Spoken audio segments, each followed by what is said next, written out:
Balochistan. The vast region stretches from the Great Desert in Iran in the west to Sindh and Punjab in the east. Its northern borders begin in the Helmand region of Afghanistan, and the Indian Ocean makes its southern borders. Politically, it is divided into Pakistan, Iran, and Afghanistan.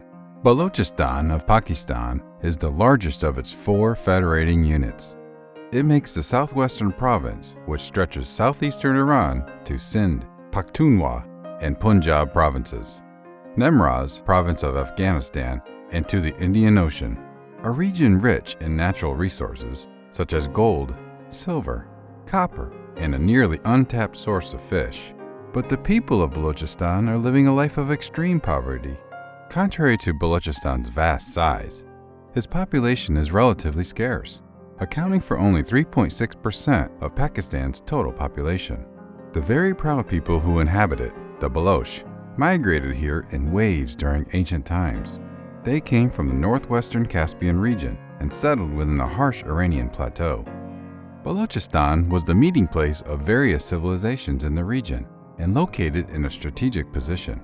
Its geography, throughout its history, caused it to be subjugated by emerging and dominating empires and regional powers. But by 1666, Baloch tribes came together to establish the Baloch Khanate of Kalat in Kalat, which became the first Baloch state in Balochistan's history. The Baloch destinies changed in 1839 when Balochistan was occupied by the British on 13 November. The Khan of the Baloch was killed in the battle, and the capital Kalat was captured. Balochistan remained under the British rule until 1947. During the British colonial rule, the division of Balochistan was brought about through various boundary commissions. In the wake of the British withdrawal from India in 1947, the Khanate of Kalat took notice and jumped at the opened opportunity. And on 11 August 1947, they declared independence from British control. However, independence was fleeting. After the rejection of the demand from the newly created religious state of Pakistan and indirect British pressure to join Pakistan, Pakistani forces entered Balochistan during the last week of March 1948. The Khan of Kalat was forced to sign an accession agreement with Pakistan on March 27, 1948. After only 227 days of independence, Balochistan regrettably was annexed by the newly created state of Pakistan. Subsequently, the Baloch land was made a province of Pakistan. As with most subjugated nations under foreign power, the Baloch have never accepted being under Pakistani control. National resistance and uprisings have caused extreme retaliation by Pakistan. As a result and consequence, the Baloch are facing the worst atrocities in the 21st century world. For example, reports of thousands have been killed. Thousands have been forcibly disappeared. Thousands have been displaced from their homes due to state-sponsored bombardments and burnings of their settlements. Even mass graves were unearthed in different districts of Balochistan, including in Tutak and Panjgur. Balochistan has been a victim of an unending saga of humiliation, destruction, and grief. China, Asia's leading economic giant, began taking interest in the coastal region of Balochistan in the late 1990s to further its military and strategic agendas. The Baloch leadership had sensed the Chinese imperialistic ambitions.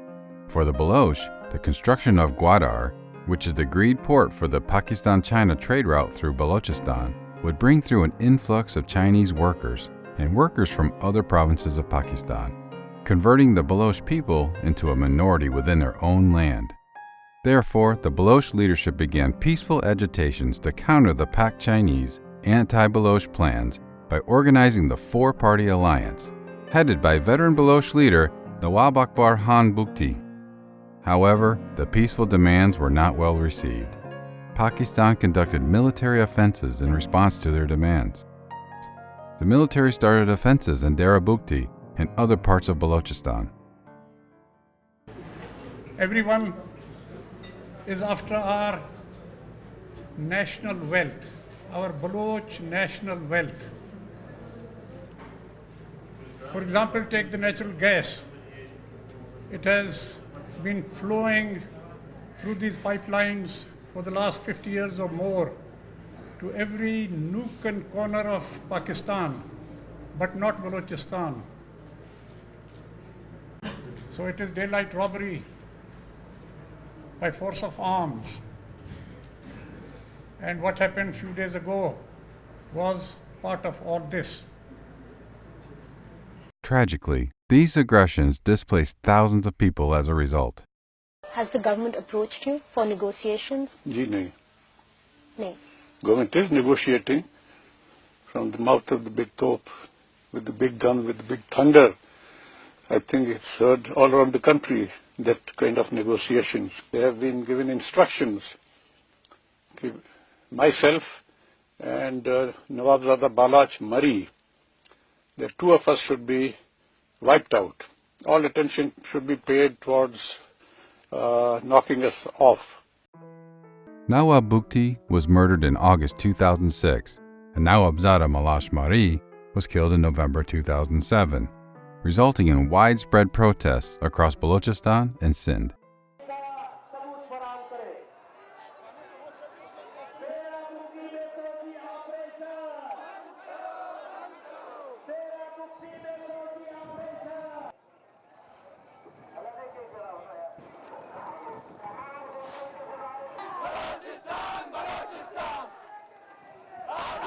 In 2009, to quell the Baloch dissent, the Pakistan military implemented a new strategy. Death squads, mushroomed with various nomenclatures, began target killing of socio-political activists, leaders, and human rights defenders.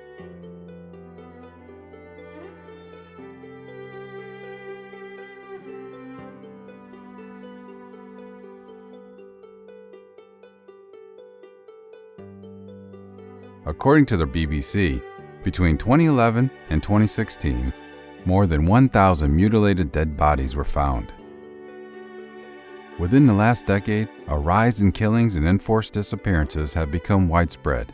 Independent human rights organizations, including the Amnesty International and Human Rights Watch, have documented that thousands of Baloch have been extrajudicially killed or forcibly disappeared, allegedly by the security forces of Pakistan.